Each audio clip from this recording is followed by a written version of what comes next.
সামান্য লাইক কিছু টাকার জন্য আল্লাহর কোরআনের আয়াত বিক্রি করা যাবে না।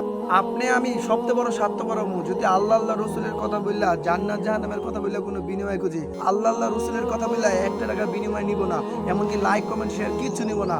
আমাদের প্রিয় নবী হযরত মুহাম্মদ সাল্লাল্লাহু আলাইহি সাল্লাম এই কালেমার দাওয়াত দিয়া, দিনের দাওয়াত দিয়া কোনো সময় বিনিময় খুঁজে না। আমরা সেই নবীর উম্মত, আমরা কেন বিনিময় খুঁজবো? কারণ আল্লাহ রসুল এই দিনের দাওয়াত দিতে যায় তলপেটে 2টা পাথর বাঁধছে, আল্লাহ নবীর সাহাবীরা তলপেটে 1টা পাথর বাঁধছে।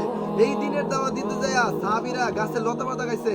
আর সেই নবীর উম্মতে আজকে আপনি আমি কিভাবে কন্টাক্ট করে লাখ লাখ টাকা বিনিময় নিই? তার সাথে এক আল্লাহর দাওয়াত দিব, লা ইলাহা ইল্লাল্লাহ মুহাম্মাদুর রাসূলুল্লাহ। আল্লাহর কথা বলে কোনো বিনিময় নেওয়া যাবে না।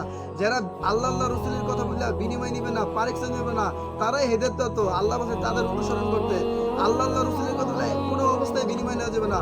দুনিয়ার কাজ কাম করে দুনিয়ার হাজত পুরো করবো, আল্লাহ রসুলের কথা বলে আল্লাহর কাছ থেকে বিনিময় নেবো। এই বিনিময় আল্লাহ পরকালে দিবে। এই দুনিয়া দিনের কথা বলে কোনো বিনিময় নেওয়া যাবে না। বিনা স্বার্থে আল্লাহর কালেমার দাওয়াত দিব, লা ইলাহা ইল্লাল্লাহ মুহাম্মাদুর রাসূলুল্লাহ। আল্লাহ সারা জাহানের বাদশা।